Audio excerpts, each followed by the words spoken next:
Welcome back, everyone. This is going to be a lesson about the addition and subtraction formulas, which are more trig identities. So I want to say at the beginning here, make sure that you have that list of trig identities that we talked about in the previous video.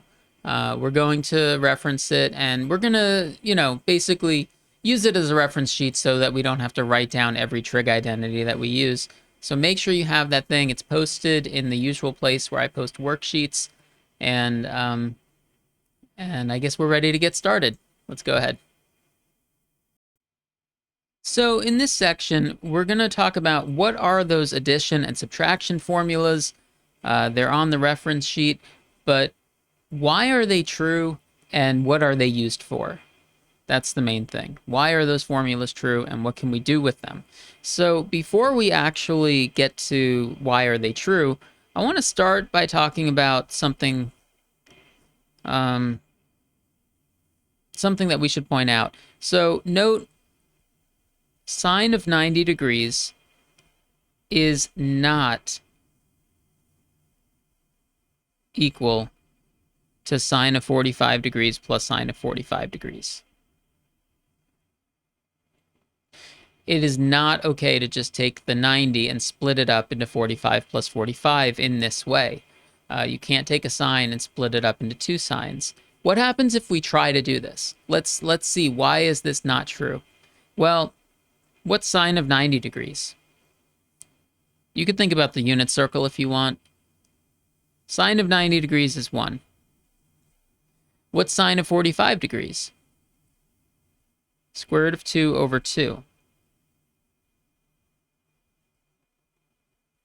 So what happens if we do square root of 2 over 2 plus itself? You get square root of 2. And of course, 1 is not equal to the square root of 2. All right, square root of 2 is approximately 1.4. So this demonstrates that it's not okay to just take a sine of something and split it up into two pieces like that. In other words,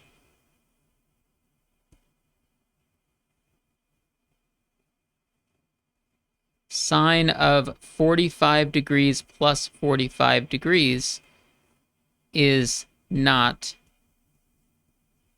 sine of 45 degrees plus sine of 45 degrees. Do you see what I did there?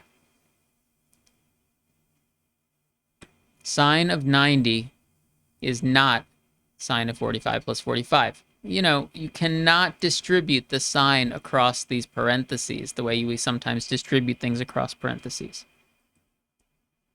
That kind of raises a question, though. All right, so if this is not equal to this, in general, what is the sine of an angle plus another angle? And I need to use some letters here. I'm going to say it's more general, so I don't want to just say 45 and 45. Also, what if they're not necessarily the same angle? So I'm going to say, in general, what is sine of s plus t? And what is cosine of s plus t? We've already established what it's not equal to. So now we want to figure out what is it equal to. And there are a few formulas, as you can see on that reference sheet from last time. And I'm going to focus on one of them for now. And this is the addition formula for cosine.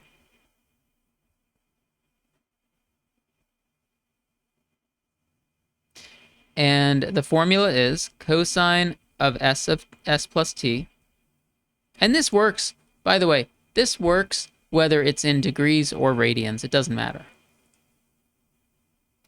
It's equal to cosine of s, cosine of t, minus sine of s, sine of t.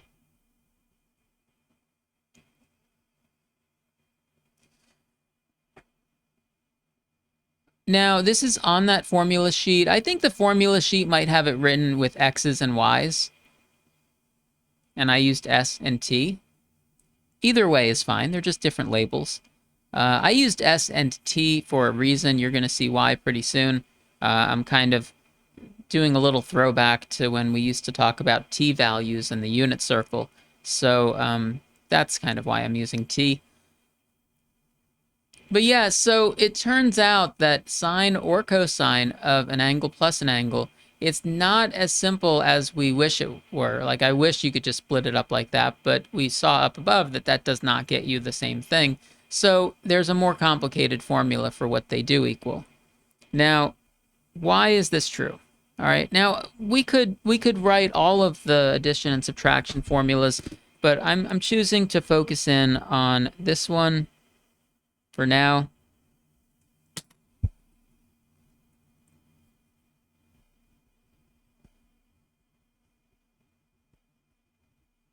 Why is this true? Let's derive it. Okay? We're going to derive this or prove this, and we're going to start with a unit circle. And I'm going to label a few things on the unit circle. So make this, if you draw this, make this unit circle kind of big because we need room to label some things.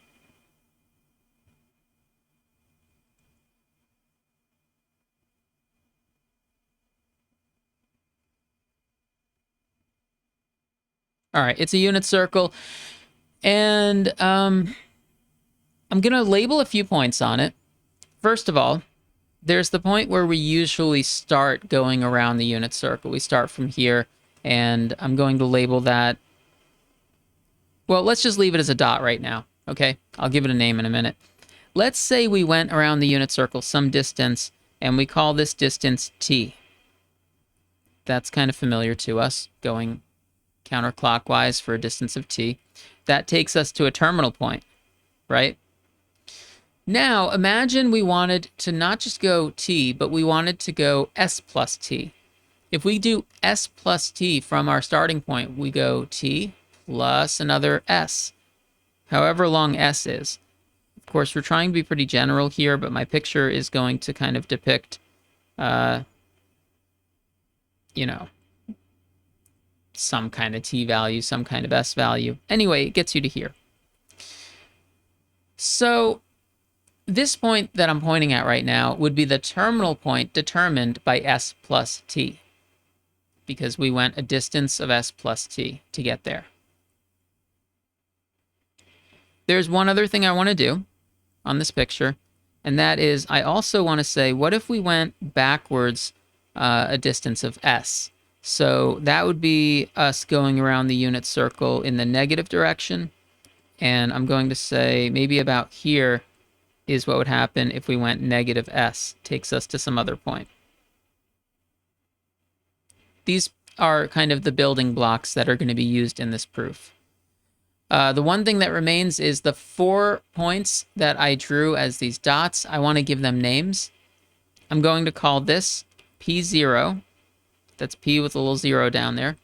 And the terminal point determined by s plus t, I'm going to call that P1. Let's zoom in on this. P sub 0, P sub 1. And the other 2 points I'm going to call Q sub 0 and Q sub 1. All right, P's and Q's, 0s and 1s. All right, I'm going to zoom back out. So I claim that we know the coordinates of these labeled points. The coordinates of the labeled points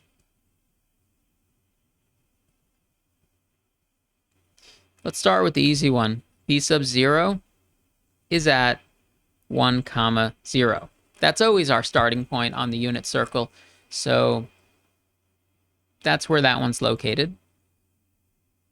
How about Q1? What are the coordinates of Q1? Well, it depends what t is, right? But we could at least say that if we went t, it takes us to a terminal point, and the coordinates of that could be thought of as cosine of t, comma, sine of t. Seems fair. What about P1? P1 is the terminal point determined by s plus t, so it would be located at cosine of s plus t, comma, sine of s plus t. And finally, Q sub 0 is at Well, it's the terminal point determined by negative s, so we could say cosine of negative s comma sine of negative s.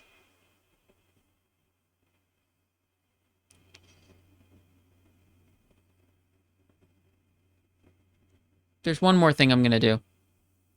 We have some fundamental trig identity that says when you take cosine of negative s, that's the same as cosine of positive s. Right? You could actually tell from this picture, though, that, yeah, that would work. And we have a trig identity under the fundamental identities that says when you do sine of negative s, that's the same as negative sine of s. So I'm rewriting that point in that way. But I don't have to do that with any of the other ones because the other ones don't have any minus signs. Now, these are the points we want to work with.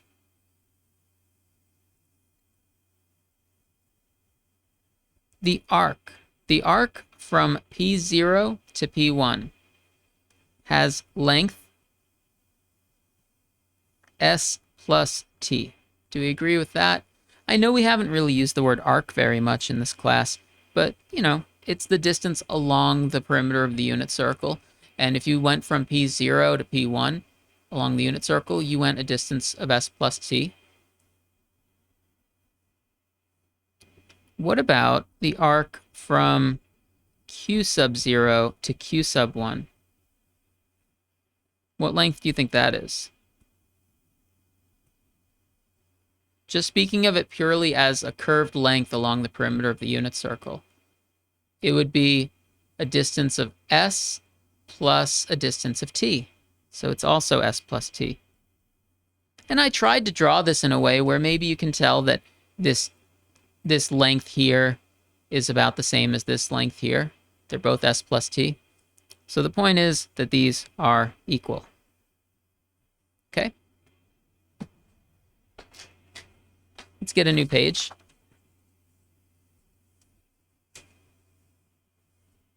We're going to lose our picture as I move the page up, but that's okay. I think we've got it in our notes. So the distance from P0 to P1 equals the distance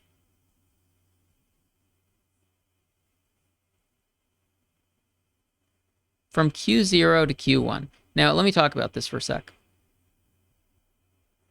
When I say distance, I mean distance in the traditional sense. I mean not along the unit circle. I'm not talking about a curved arc. I'm just talking strictly distance in the XY plane. How about we draw it? What's the distance from P0 to P1 look like? It's this.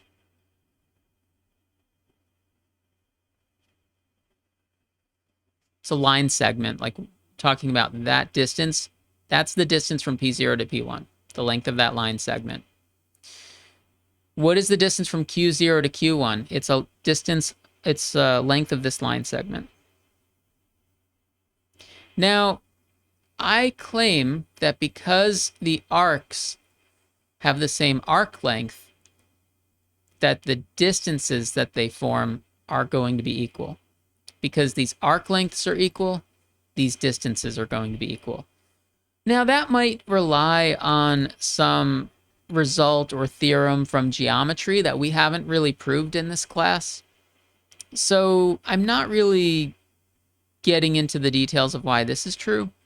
But I think we can kind of see from our picture that it seems reasonable. That if you have the same arc length, then the line segment that's formed has the same distance. The two blue line segments I drew look like they do have the same length, the same distance. So, if we're okay with that, I'm going to take the last sentence that I wrote and turn it into an equation. The last sentence. How could I turn that into an equation? The distance from P0 to P1 equals the distance from Q0 to Q1. By the distance formula. What's the distance from P0 to P1? This is why I wrote all these coordinates here. We can put these into the distance formula. The distance from P0 to P1 is the distance formula from this pair of coordinates to this pair of coordinates. And similarly for the q's. So let's do that. Let's do that. Distance formula, I guess we're going to have cosine of s plus t minus 1 squared plus sine of s plus t minus 0 squared. That is the distance from P0 to P1. Because I used those coordinates above, the x's and y's. The sentence says it equals, so I'm going to put an equal sign, the distance from Q0 to Q1. So let's put that into the distance formula. Cosine of t minus cosine of s, need that to be squared for the distance formula, plus sine of t plus sine of s. We need that to be squared for the distance formula. So this was me turning that sentence into an equation.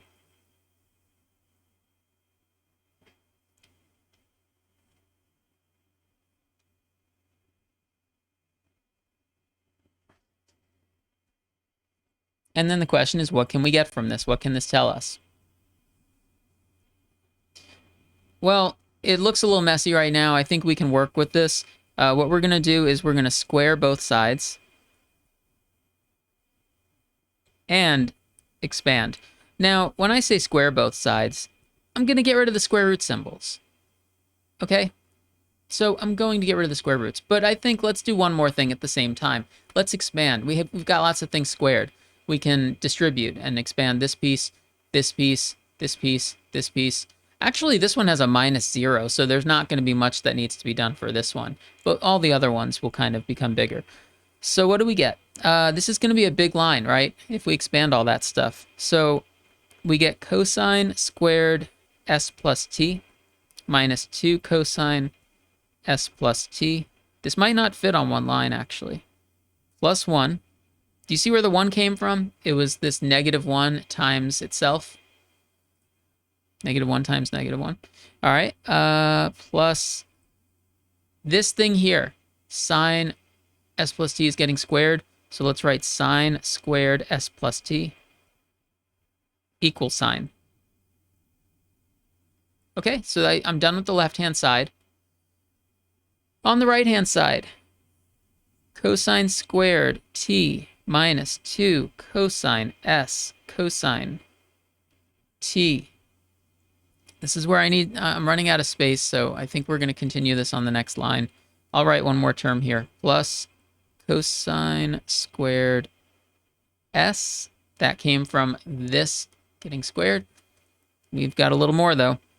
Plus sine squared t plus 2 sine s sine of t plus sine squared s.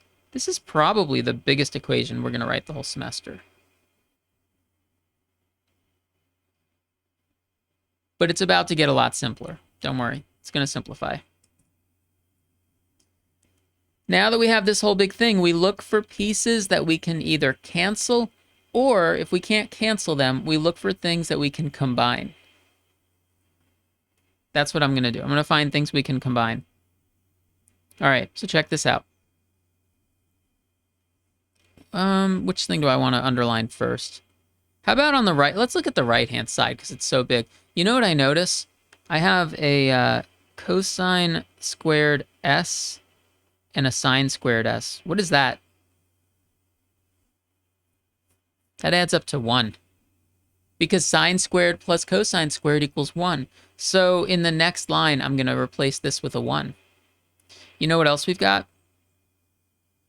Cosine squared t and sine squared t. Those add up to 1 also because of that trig identity. So the right-hand side is going to have a plus 1, plus 1. We could just call that a 2. What about the left-hand side? Do we have anything like that here? Yes, we do, because look at this. We've got a sine squared of something and a cosine squared of the same thing. They're going to add up to exactly 1 because of that trig identity. Sine squared of something plus cosine squared of the same thing equals 1. There's already a plus 1 here. So this is going to give me a 1 that's going to get added to the one that's already there. So my left-hand side, my new left-hand side is 2 minus 2 cosine s plus t. That's my new left-hand side. My new right-hand side is going to have the plus 1 that I talked about, so 2. And we'll copy the other stuff that's there. Minus 2 cosine s cosine t plus 2 sine s sine t. And now it fits all on one line because we simplified.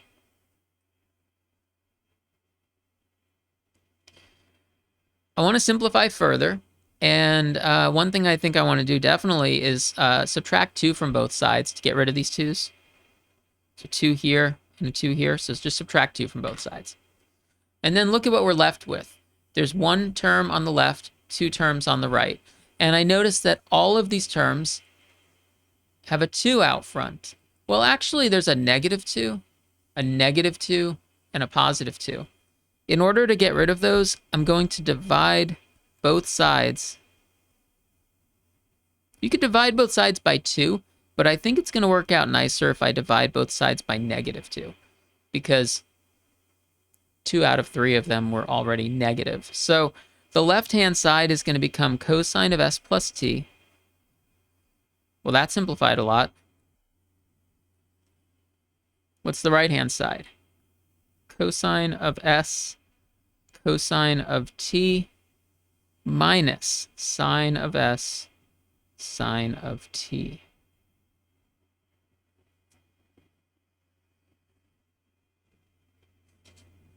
All right, can you believe it? Look what happened. What did we get? We got the addition formula for cosine. That's exactly what we had on the previous page. Wow, after all that, it simplified to the trig identity from our reference sheet known as the addition formula for cosine. So that is why it is true. Because of all this work we just did. We just derived it, or we proved it. This was a weird proof. Most trig identity proofs are not going to use the unit circle or the distance formula, but this one did, and we did it. So should we do the other ones? What do you think? We just proved the addition formula for cosine. There's also an addition formula for sine, and there are subtraction formulas for each of them. What I'm going to say is a similar strategy can be used to derive the other addition and subtraction formulas. And we're not going to actually do them. We're just going to say, if we understand the one that we just did, I'm satisfied with that.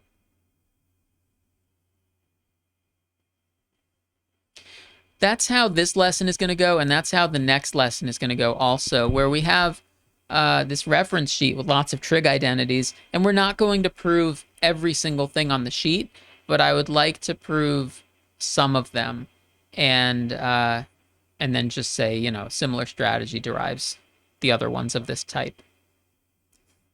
So see the formula sheet, and there are 6 of these formulas all together, and we just derived one of them. Now, the next question is, what are these formulas used for? So let's talk about using the addition and subtraction formulas. One thing that maybe they could be used for at some point is maybe we could use them to prove other trig identities.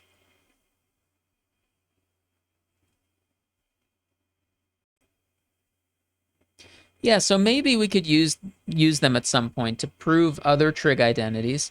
And another thing that they could maybe be used for at some point is to simplify expressions like we did in the last lesson. But I don't think those are the main uses of these formulas. There's a different type of problem that I want to show you that I think of as the main use of these formulas. So here's a question. What is cosine of 5 pi over 12? We're going to talk about this together.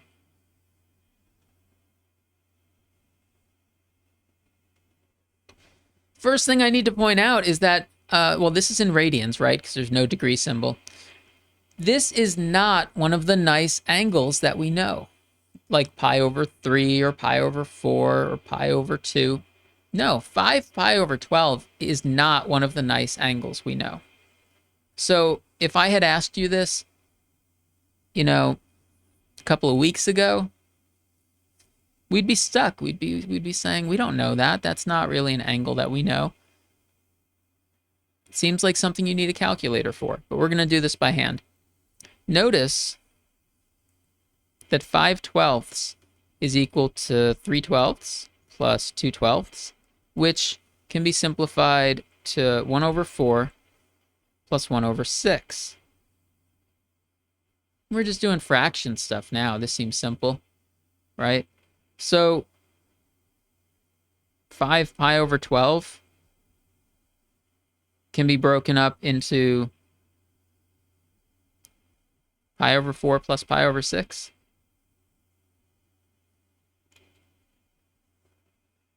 Okay. So pi over 4 and pi over 6, those are two of the angles that we're familiar with. Like, those are two of the common values that we know.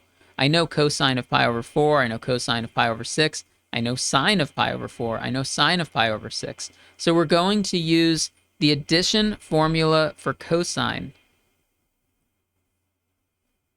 because we just said that 5 pi over 12 can be thought of as adding pi over 4 and pi over 6. So this is basically the S and T for this problem. This looks like the left-hand side of the addition formula for cosine, which means let's write the right-hand side. The right-hand side of the addition formula for cosine is going to say cosine pi over 4 cosine pi over 6 minus sine pi over 4 sine pi over 6. That's how these formulas get used. This is one of the ways they get used. This is pretty cool. We're going to be able to evaluate this and find cosine of 5 pi over 12 by hand, and that's something that we couldn't do before. It requires us to know sine and cosine of these angles, but we know these. We know these four pieces, right? This is square root of 2 over 2. This is square root of 3 over 2. This is square root of 2 over 2. This is 1/2.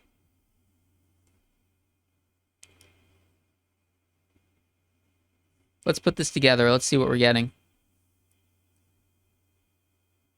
A fraction with a 2 on the bottom, a fraction with a 2 on the bottom, they're getting multiplied. So square root of 2 times the square root of 3 over 4 minus square root of 2 over 4.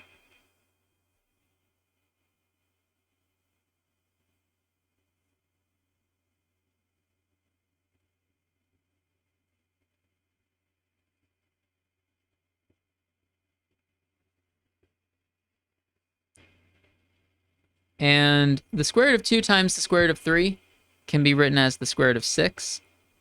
So this is the square root of 6 minus the square root of 2, all of that over 4. And that's going to be my answer.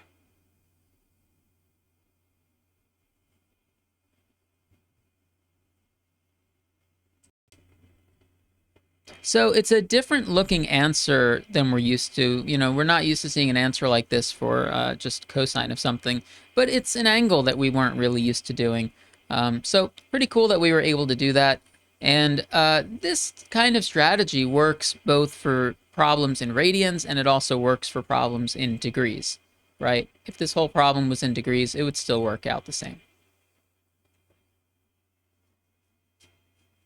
So next, I have a problem that I'd like you to try.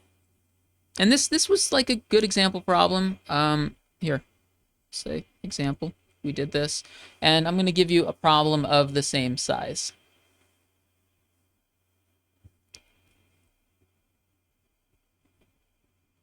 I'm going to ask you to compute by hand, without a calculator, cosine of 15 degrees, and I'm going to give you a hint.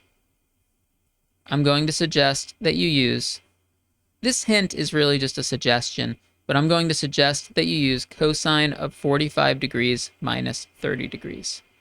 Okay, go ahead and pause the video and give this a try.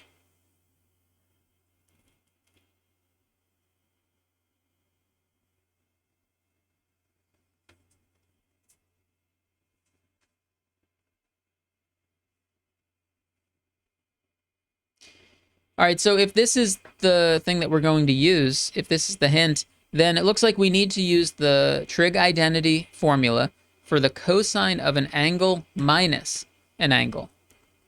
All right, so we'll use, from that formula sheet, cosine of an angle minus an angle. It's cosine S cosine of t plus sine of S sine of t. You know that these formulas all look pretty similar to each other. Some pluses and minuses are different. All right. So let's go ahead and work on this. We're going to get a number for an answer, right? All right. Let's say we could do this in radians, or you could do this in degrees. I don't know which one you prefer. It was given in degrees, so I at least want to start it out in degrees.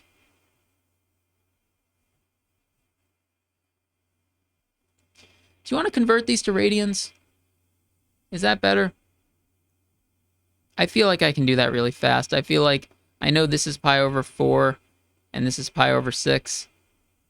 So I think I'm just going to work with pi over 4 and pi over 6 because we spent so much time talking about the unit circle and thinking of sine and cosine of those. So this is going to be cosine of pi over 4, cosine of pi over 6, plus sine of pi over 4, sine of pi over 6. And we know each of those pieces. This is the square root of 2 over 2, the square root of 3 over 2, plus square root of 2 over 2. Some of the same pieces that we had in the previous problem. Is it the same answer that we got in the previous problem? Almost, almost. This is square root of 6 plus the square root of 2 over 4. So very similar looking answer to the previous one, except this one has a plus instead of a minus.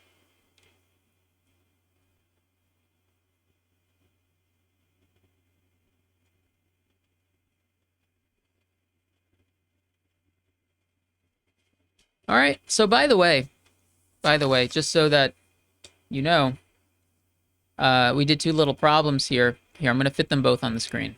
Look at that. I just want to say, before we move these problems away, that the first problem that we did was given to us in radians, but if you'd like, you could think of it in terms of degrees, and if you convert it to degrees, that's going to be 75 degrees. You know how to convert back and forth, right? Multiply that by 180 over pi, and you do this times 180 over pi, simplifies to 75.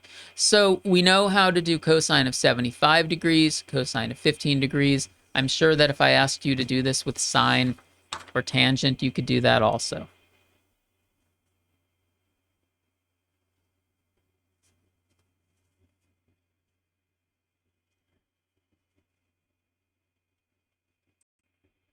I've got something else to say about this one. So my hint said to use cosine of 45 degrees minus 30 degrees, and that hint is not always going to be given. You know, sometimes you'll get a problem that just says find cosine of 15 degrees or sine of 15 degrees or tangent or some other angle, whatever. It's up to you usually to figure this out, that 15 degrees is not one of the nice angles that we know, but it can be written as an angle that we know minus an angle that we know, and that's what makes this all work. I want to say note, another strategy for this same problem is that you could use cosine of 15 degrees is cosine of, well, besides being 45 minus 30, you could say it's 45 degrees plus negative 30 degrees. See that?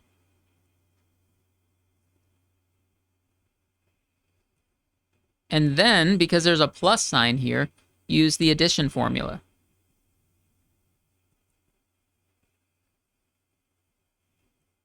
For, cosine of s plus t equals ... the one that we used earlier.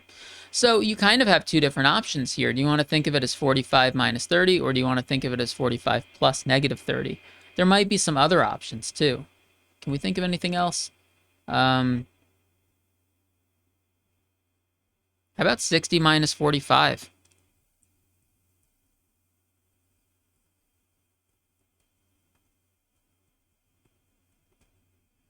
$60 is one that we could work with. So this would also work. So my point is that there could be more than one way to set it up, but in the end, it's going to simplify to the same answer. And what I just showed you here, by the way, like saying that instead of using the subtraction formula, we could do plus a negative angle, technically that means that we don't really need a formula for subtraction. We could always do this. We could always just turn it into plus a negative angle and use the addition formula. So the subtraction formula seems redundant. It seems like we don't ever technically need it. But we have the subtraction formula because it's convenient. It means that we don't have to think about negative angles quite as often. So it's your choice. This problem, that's 3 different ways to set it up.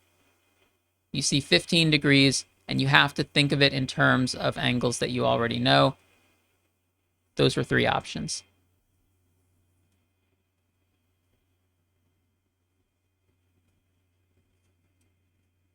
All right, I think I've got one more problem that I want you to try.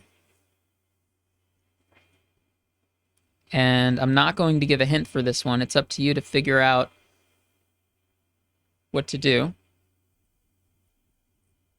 So without a calculator, showing work, I would like you to evaluate sine of 105 degrees. You can pause the video and try that.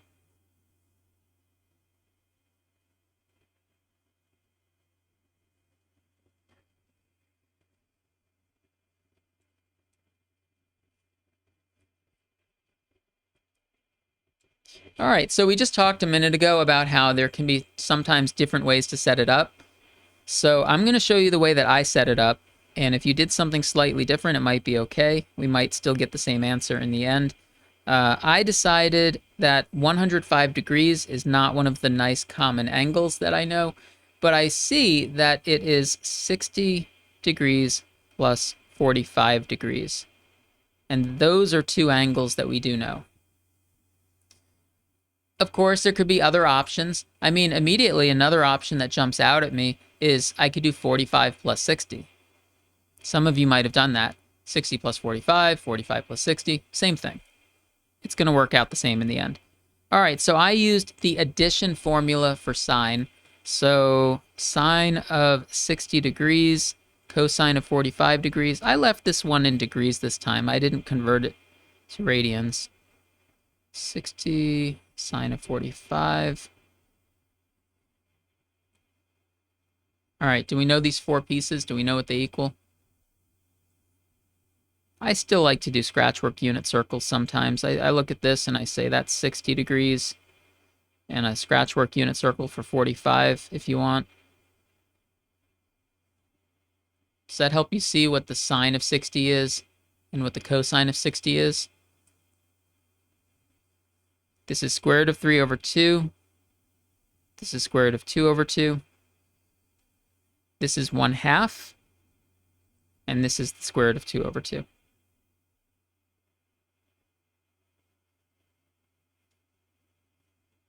What does this whole thing simplify to? It simplifies to square root of 6 plus square root of 2 over 4. So a lot of the problems that we've done in this section have answers that look really similar to each other.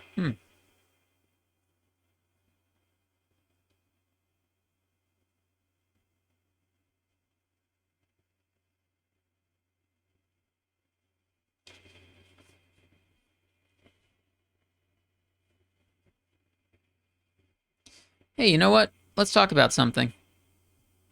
Why did these two problems have the same answer? Why was sine of 105 equal to cosine of 15? Look at that. There's the two problems, two answers. They look like different problems, same answer. Let's talk about that real quick. Okay.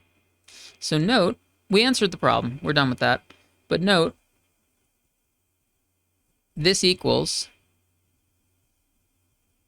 cosine of 15 degrees because it's not just a coincidence. Can you think of any reason why sine of 105 degrees and cosine of 15 degrees should be equal to each other? How about if you look at the list of trig identities and you look at the ones that say reduction identities? I think they say cofunction and reduction identities. There's a thing that says sine of x plus pi over 2 equals cosine of x. This is a reduction identity that is on that list of trig identities that I gave you. This identity is phrased in terms of radians, but we know that pi over 2 radians is equal to 90 degrees. So sine of 15 degrees plus 90 degrees by this reduction identity has to be equal to cosine of 15 degrees. So it's not just a coincidence that the two problems we just did had the same answer. They have the same answer because this reduction identity says that they're equal to each other because they're 90 degrees apart, and one of them is sine and one of them is cosine. So that's pretty cool. You know, the graphs of sine and cosine look very similar to each other. They look kind of like shifted versions of each other. That's kind of what this is saying. I'll tell you that I don't think we proved this reduction identity in class, but I'll tell you that all of the cofunction and reduction identities, they all look like sine or cosine of something plus something or something minus something. All of them can be proved by using an addition formula or a subtraction formula, where you know that one of the angles is pi over 2. So I think for the sake of time, I'm not going to prove all of those identities, but I just wanted to say this. It's not just a coincidence that you see some of the same answers come up to multiple problems.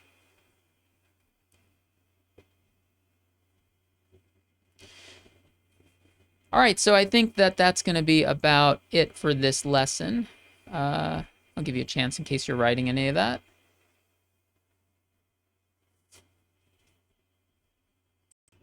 All right, so that was our lesson on the addition and subtraction formulas from that list of trig identities.